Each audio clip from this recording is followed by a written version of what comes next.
কাল কিশোরগঞ্জ সফরে যাচ্ছেন প্রধানমন্ত্রী তারেক রহমান। তার আগমনকে ঘিরে জেলা জুড়ে এখন উৎসবের আমেজ। দলীয় নেতাকর্মীদের পাশাপাশি সাধারণ মানুষের মধ্যেও দেখা দিয়েছে ব্যাপক উৎসাহ উদ্দীপনা। চলছে শেষ মুহূর্তের প্রস্তুতি, নেওয়া হয়েছে কঠোর নিরাপত্তা ব্যবস্থা। ওমর সিদ্দিক রবিনের প্রতিবেদন, জানাচ্ছেন মাহমুদা আক্তার। প্রধানমন্ত্রী হিসেবে দায়িত্ব গ্রহণের পর প্রথমবারের মতো কিশোরগঞ্জ সফরে যাচ্ছেন প্রধানমন্ত্রী তারেক রহমান। 16ই আগস্ট পাকুন্দিয়ার মির্জাপুরে জাতীয় মৎস্যপক্ষ উপলক্ষে মাছের পোনা অবমুক্তকরণ, ঐতিহাসিক শোলাকিয়া ঈদগাহ ময়দানে বিভিন্ন উন্নয়ন কার্যক্রমের উদ্বোধনের পাশাপাশি বৃক্ষরোপণ কর্মসূচিতেও অংশ নেবেন তারেক রহমান। প্রধানমন্ত্রী আসবেন, তাই চলছে শেষ মুহূর্তের প্রস্তুতির কাজ। দলীয় নেতাকর্মীদের পাশাপাশি সাধারণ মানুষের মধ্যেও তৈরি হয়েছে ব্যাপক উৎসাহ উদ্দীপনা।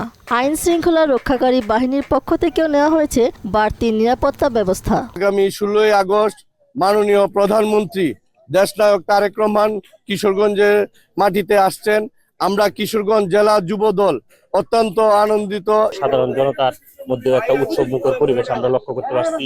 সরকার প্রধান আসছে, তার সাথে আমরা গাছ লাগাবো। উৎসাহ উদ্দীপনা বিরাজ করছে মাননীয় প্রধানমন্ত্রীকে এক নজর চোখে দেখার জন্য। প্রধানমন্ত্রী জনাব তারেক রহমান উনি উনার আম্মার দেওয়া প্রতিশ্রুতিগুলি আমাদের এই কিশোরগঞ্জের উন্নয়ন কল্পে যে প্রতিশ্রুতিগুলি ছিল সেই প্রতিশ্রুতিগুলি উনি বাস্তবায়ন করবেন। প্রধানমন্ত্রীর আগমনে কিশোরগঞ্জের উন্নয়ন কার্যক্রম আরও ত্বরান্বিত হবে বলে আশা জানান কিশোরগঞ্জ 1 আসনের সংসদ সদস্য মাজহারুল ইসলাম এবং পাট ও বস্ত্র প্রতিমন্ত্রী মোহাম্মদ শরীফুল আলম। প্রধানমন্ত্রী যেখানে যান সেই জেলারই কিছু না কিছু উন্নয়ন হয় এবং কিশোরগঞ্জের ব্যাপারটা উনি ব্যক্তিগত ওনার মাথা আছে এবং কিশোরগঞ্জের উন্নয়নে উনি যথাসাধ্য অর্থ বরাদ্দের জন্য উনি প্রস্তুত নিয়েছেন। কিশোরগঞ্জের যে প্রকল্পগুলো হয়েছে সেইগুলা বাস্তবায়নেও উনার একটা ব্যাপক আগ্রহ আছে। এটা আমাদের জন্য একটা বড় সুযোগ। মাননীয় প্রধানমন্ত্রী আসছেন, কিশোরগঞ্জ উন্নয়নেও অনেক সহায়ক হবে।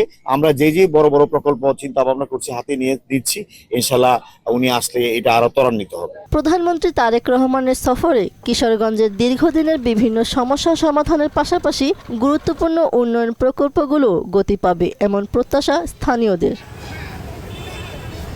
মাহমুদা আক্তার, মোহনা সংবাদ।